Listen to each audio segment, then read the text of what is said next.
Today, I'm joined by Walter Roest, Senior Marine Geophysicist at IFREMER and former member of the Commission on the Limits of the Continental Shelf, to unpack scientific challenges related to deep-sea mining, from scientific uncertainties to ethical questions and the implementation of the precautionary approach.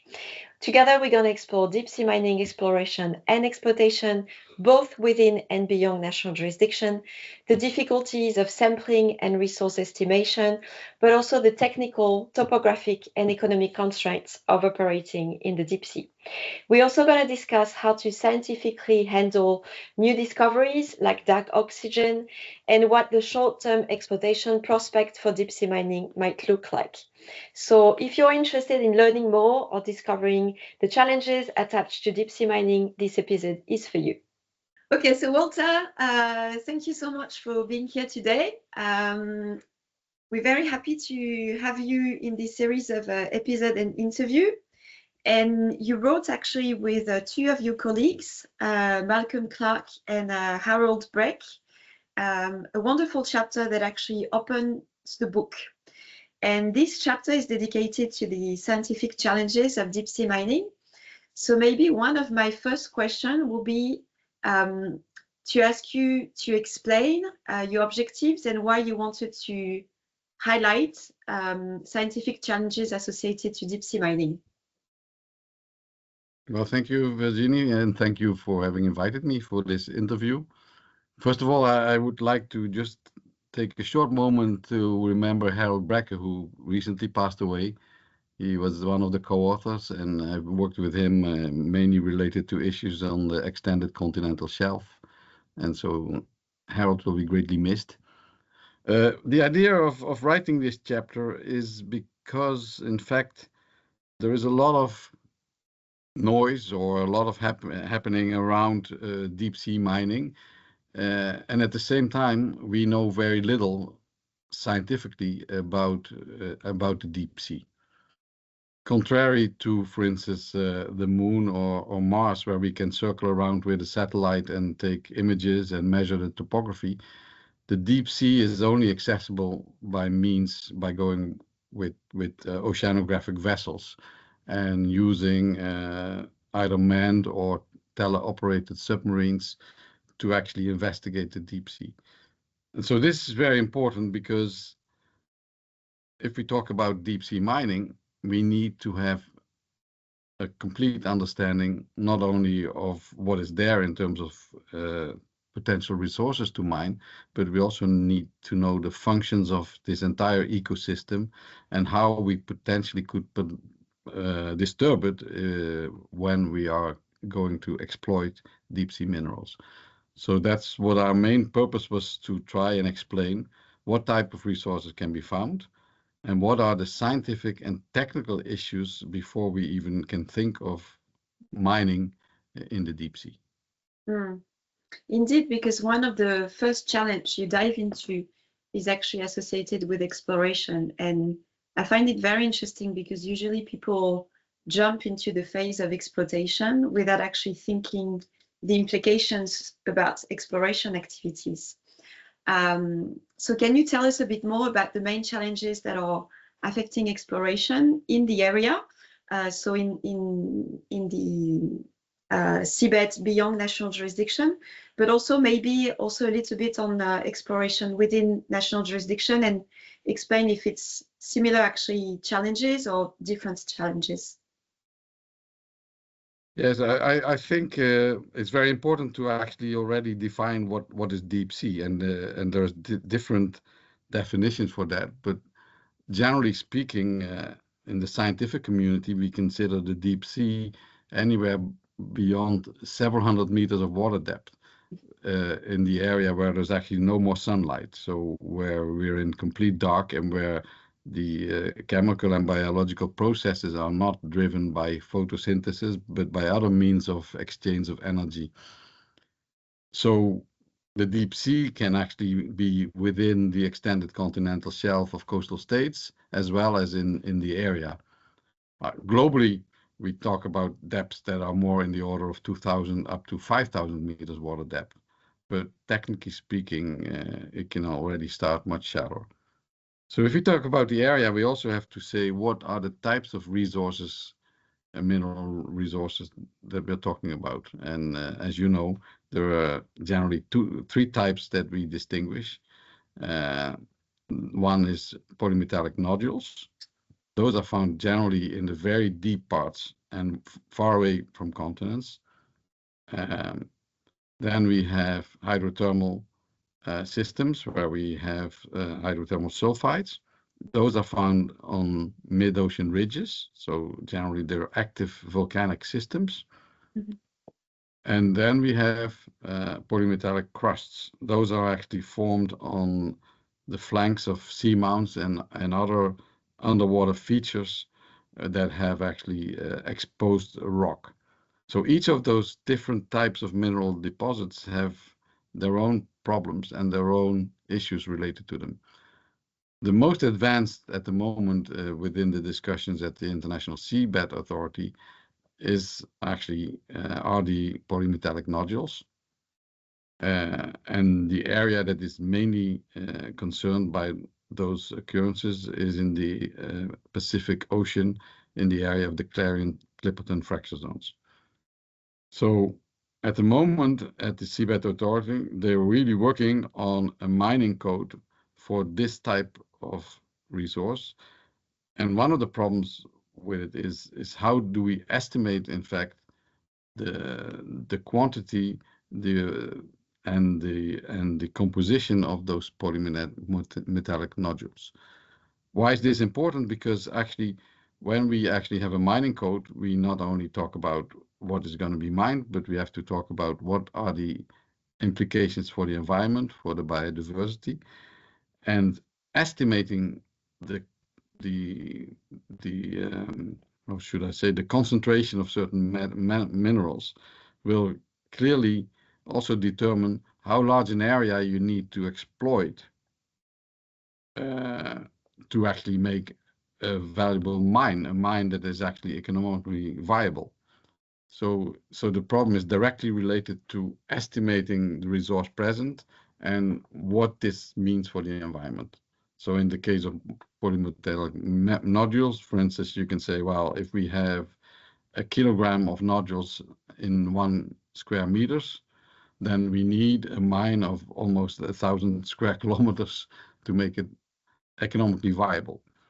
And which means that the impact, although maybe locally seems very small, it's such a large area that the impact is not likely limited to the area, but will likely spread out beyond the mining site in a way. And so that's why that knowledge is extremely important to get realistic estimates, and from there also get realistic establishment of the actual state of the ecosystem and predict and prevent potential negative impacts of mining activities. So all those questions are very related, and in the ocean it's even more the case than on land, because there's only one ocean on this planet and the water is circulating. It takes about 500 years for the water to circulate through the world ocean, but in the end, you know, the effects will be spread out over large distances. Mm. Thank you, Walter. You mentioned that it's very interesting, the definition of the deep sea, the scientific definition of the deep sea, of course, transcends the legal definition when we've been putting like artificial, limits based on distance or specific scientific criteria. And that means that, of course, the resources that you mentioned, the 3 resources, could be also located within national jurisdiction and beyond national jurisdiction. Is that the case? Yeah, that's the case. If we talk about, for instance, polymetallic crusts within, for instance, the exclusive economic zone of France in Polynesia, there are very rich occurrences of those crusts on flanks of seamounts, well within the 200-mile limit of France. Talking about nodules, one of the issues with nodules is in order for them to be forming on or close to the seafloor and not buried by sediments, they need to occur. We need to find them in areas where there's very little sedimentation. So which means by definition relatively far away from continents, because from continents the erosion and the rivers bring sediments, and so those nodules which take millions of years to form would be buried and would be much harder to mine. The common idea is that nodules on the surface can be mined relatively easily with limited environmental impact. I'm not 100% sure if that is true, but that will have to be demonstrated. But nodules that are buried within hundreds of meters of sediments are definitely not a target for deep sea mining. And you mentioned also with regards to resource estimation that it's a very important phase of course, exploration, because exploration is designed to basically understand if there's enough economically valuable resources to be able to develop exploitation. You mentioned in your chapter that the International Seabed Authority is using a standard, the one from the Committee from Mineral Reserves and International Reporting Standards, that is designed actually to collect like a great number of characteristics coming from the form, the grades, the quality of the mineral resources, and the quantity that are available. Can you explain, scientifically speaking, how do you actually collect and calculate this data for the resource estimation? It's a very big problem, because if we can take again the example of the polymetallic nodules. So we have the Clarion Clipperton Zone, which covers about 3.5 million square kilometers. And so we need samples. We need two things. We need to know the density of nodules. So how many nodules do we find in any given square meter? And we need to know the composition of the nodules on average in that same area. Well, in this entire area of 3.5 million square kilometers, there's only something like 10,000 samples taken. So the average distance between samples is more than 30 kilometers. And that's an average. In some areas we have more dense sampling, in other areas we have sampling only every 50 kilometers. Okay. And we know already that the composition of nodules is not the same one when you're closer to the west coast of the US or when you go closer to Hawaii. On top of that, recent studies also show that since it takes very long for nodules to form, it's a little bit like a tree. If you take a polymetallic nodule, you have different concentric kind of spheres that form and it grows outwards.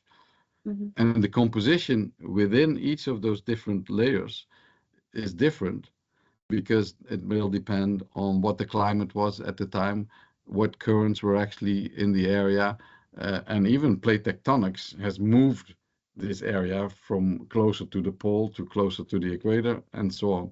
So just saying I have 10,000 samples of nodules doesn't tell you that in any given area, which would be a mining concession, for instance, of something like 150 by 100 kilometers, that you can actually predict accurately what resource is actually available. And as I say, it's not only the question of the economic viability, but it's also a question of the impact, because the impact is also kind of proportional to the area that is affected by the mining activities, and the potential for the ecosystems and the biodiversity to recolonize the areas that have been modified. I'm not necessarily using the word destructed, but clearly any activity on the seafloor will modify the ecosystem. And everything living in those depths based on chemiosynthesis, so not on light, but on actually exchange of chemicals, is extremely slow. So we know that for species that live on those fauna and flora that live actually on the seafloor and within the first layers of sediments at 5,000 meters water depth, takes a long time to restore. Mm. And just to come back to the estimation, you mentioned that the sampling or the samples are made every 30 kilometers, what you mentioned, and then on this basis you do a projection of a certain number of kilometers, and imagine that you have to adjust it to basically the topography, the way the seabed is not flat all the time. That's another very good point. It's true that the Clarion Clipperton Zone, which is actually mainly abyssal plain, is a relatively flat area. But within that area, you have seamounts, you have submarine ridges, and you have areas where there's hard rock exposed, and other areas where there's soft sediments actually making up the seafloor. So yes, it's a very complex issue to just based on photographs and graphs, because actually, for instance, IFREMER in the 80s, they collected quite a few nodules with a system that actually is autonomous. You actually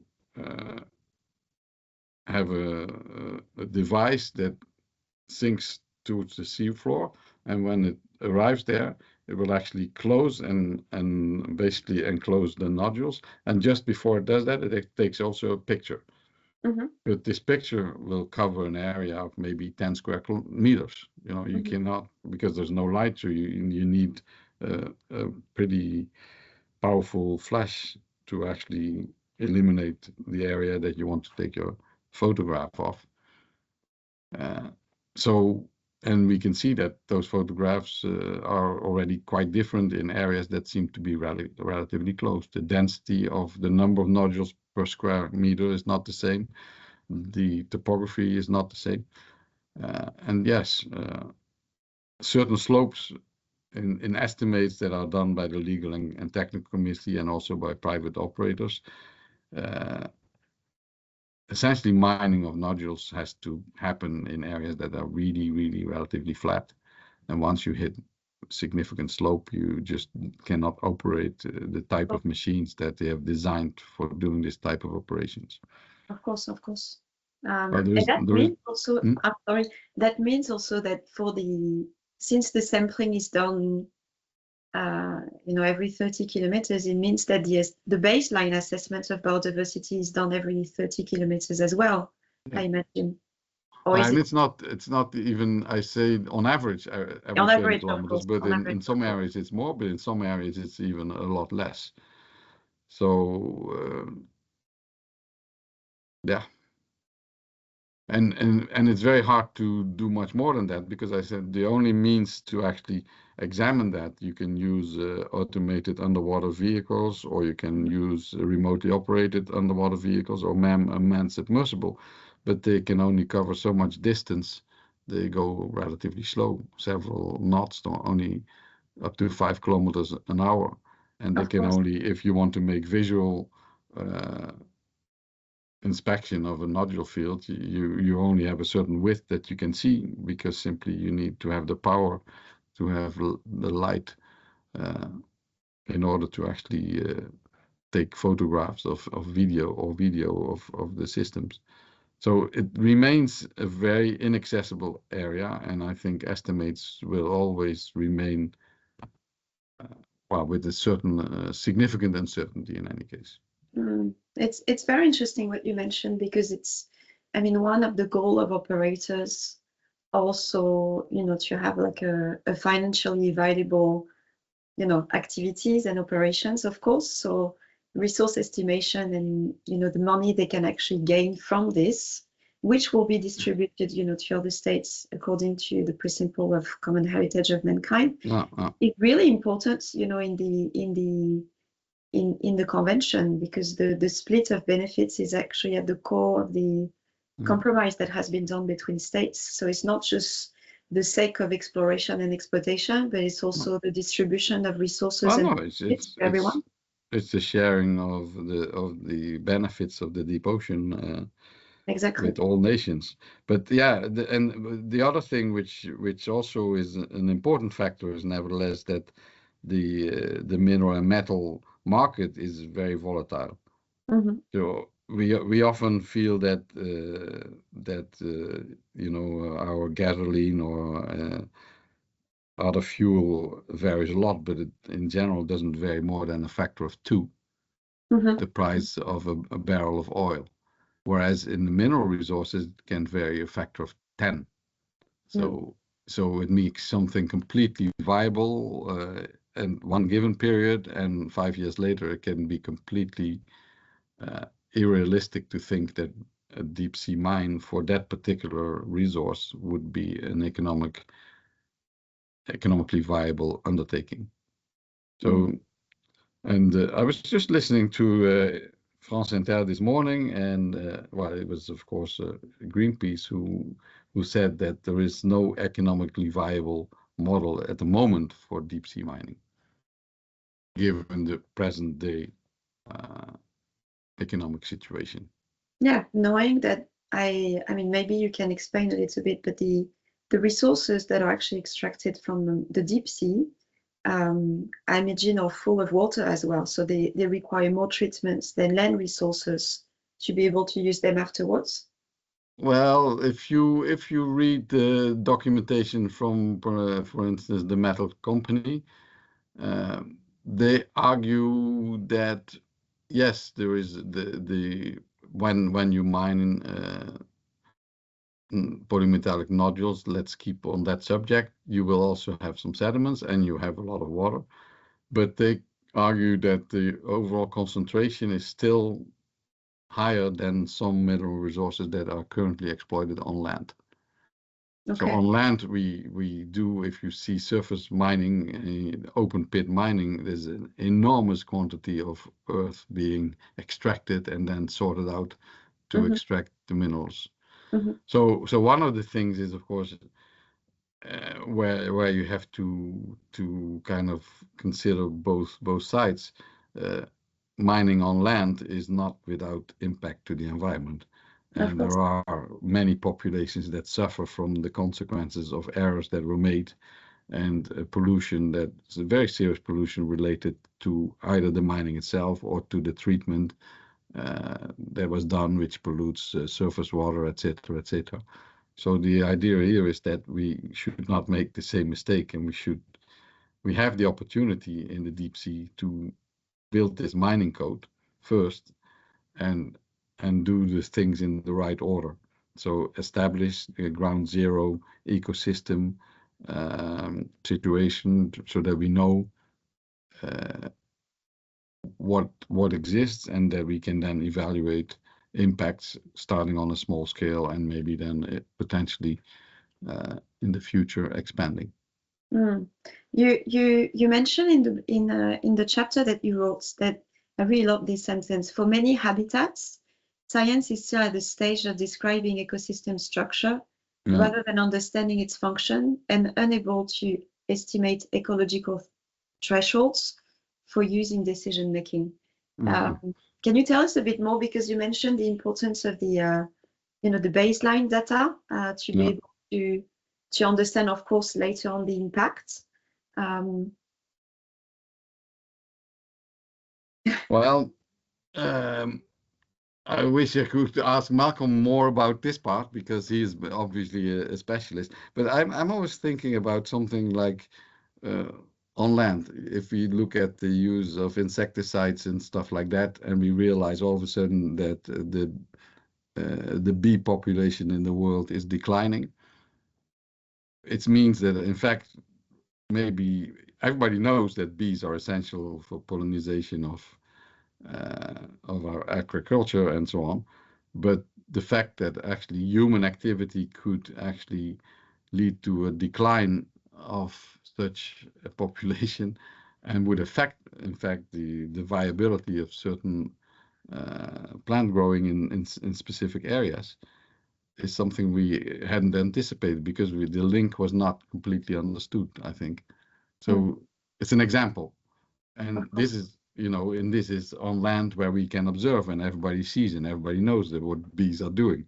We don't know what the species in the deep ocean floor, how they contribute. We don't know how these communities that seem to be isolated, for instance, along mid-ocean ridges, but nevertheless, the larvae actually they distribute with the currents everywhere, and you also have just the entire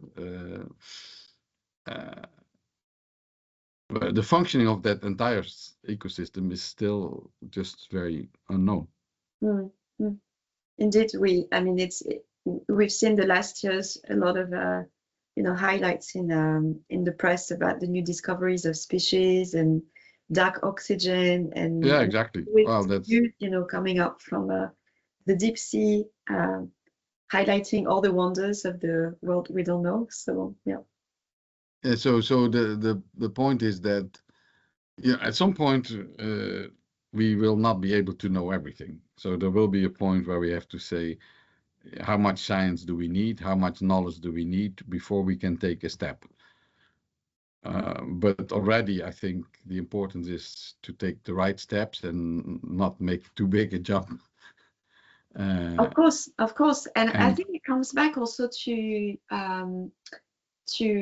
one of the topic you've actually worked on in your chapter, which is the precautionary approach, which has been also covered by other authors in the book, and where the concept of science certainty or uncertainty is very important. But as you know, you're the first ones to know, science is never certain. It's always evolving. There's always new knowledge coming up, which is normal. It's the same for everything we do in life. We always, and you see that in the chapter and the other chapters as well, we always talk about the best available knowledge, the best available data. And so, yes, there is an obligation of scientists to be honest and correct about that. And identify that, yes, we will not know everything, but at some point, things have to be done. Of course. Yeah. So how do you navigate this uncertainty? How do you identify at point 1 or point 3 the best knowledge? It's a difficult task because we see, for example, at the moment for the deep sea, that there's a lot of disagreements about scientific certainty, able either to justify potential exploitation or the scientists saying that we actually don't know enough. So how do you navigate this uncertainty or these disagreements between scientists of different fields in science, because it's not that's also true. It's I don't have it's a very good question, but I don't have really an answer to that.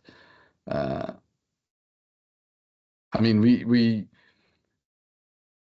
in the scientific community, we really rely upon peer-reviewed papers. So one of our baselines of saying, well, this study seems serious, that this study has to be published in a peer-reviewed publication, and in the past that process was maybe a little bit opaque. Today there's more and more journals that even identify who were the people who reviewed it, and etc. etc. So I think that transparency is extremely important.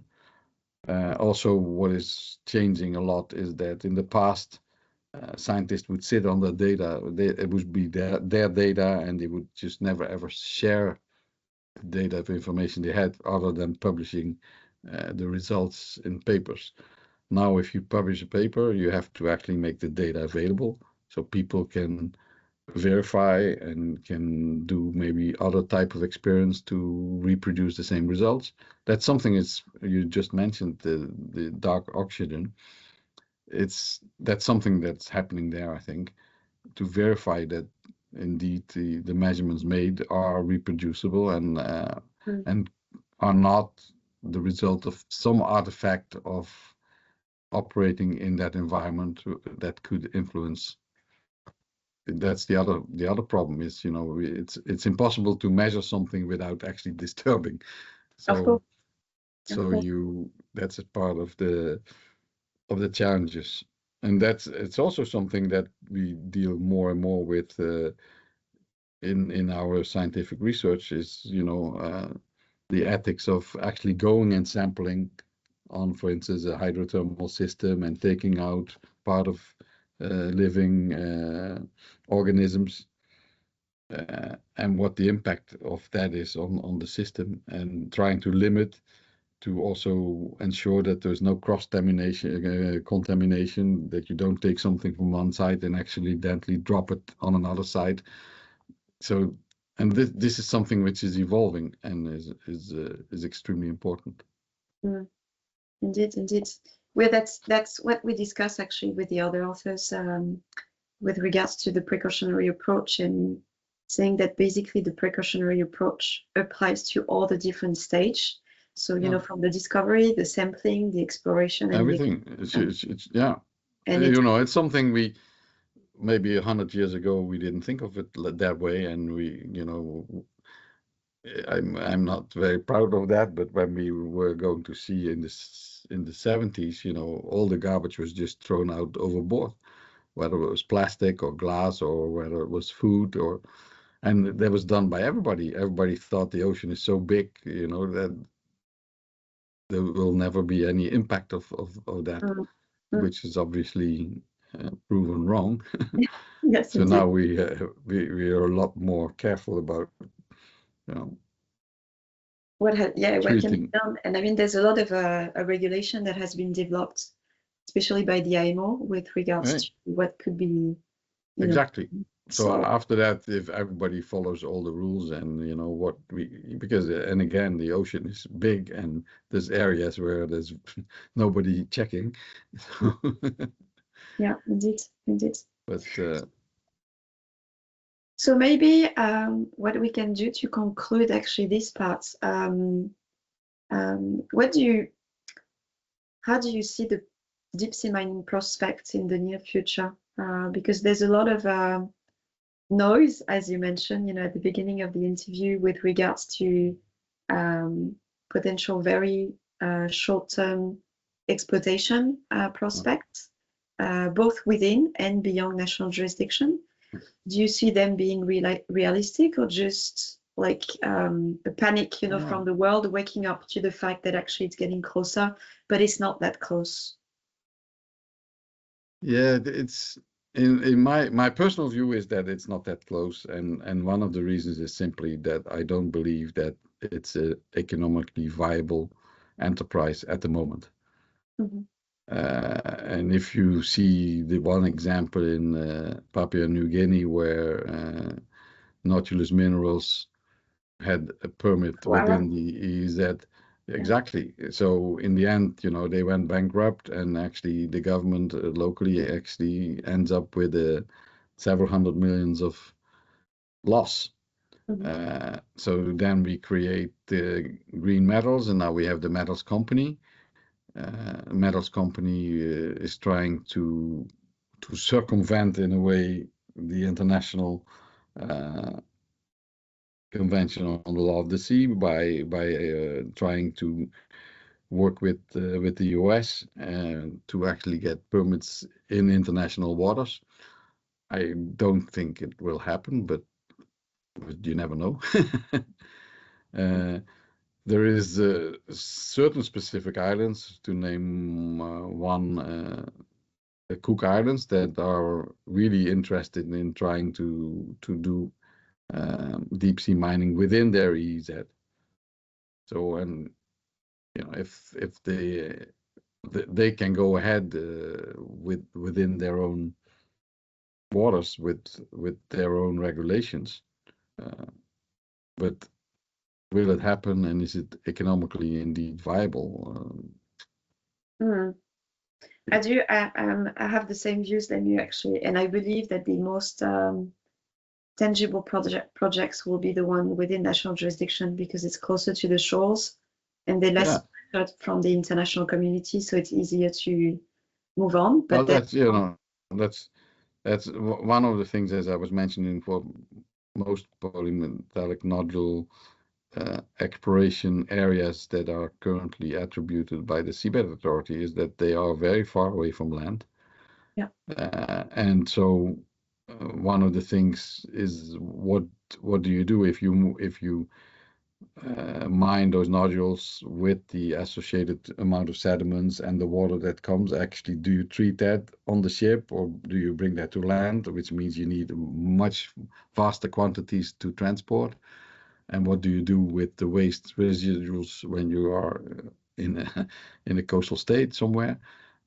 So there's many questions around that. If you're closer to land, but you have to be close to a market. The Cook Islands is still in the middle of the Pacific Ocean.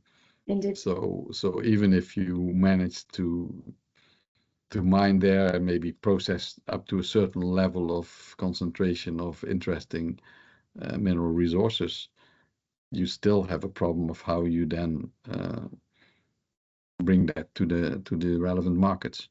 Indeed. So, And the economic, I will say, the economic dimension of exploitation within national jurisdiction is, I mean, fortunately or unfortunately, depending on your side, is actually more interesting for the state and operators, because the sharing of benefits is much less. Well, of course. Oh. If it's done on the extended continental shelf than if it's done in the area. So exactly, you go from within the EEZ through the extended continental shelf and then into the area to a system where more and more you have to share your benefits with humankind. Yeah. The other thing is, and we talk more and more nevertheless about recycling, but we also talk more and more about alternatives, and science in terms of looking at alternatives for instance, lithium batteries is progressing very fast.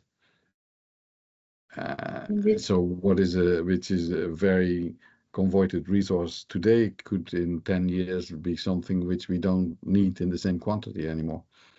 Indeed. So there's so many questions around that, but it's not for that reason that you should say, well, let's get it quickly now when we need it.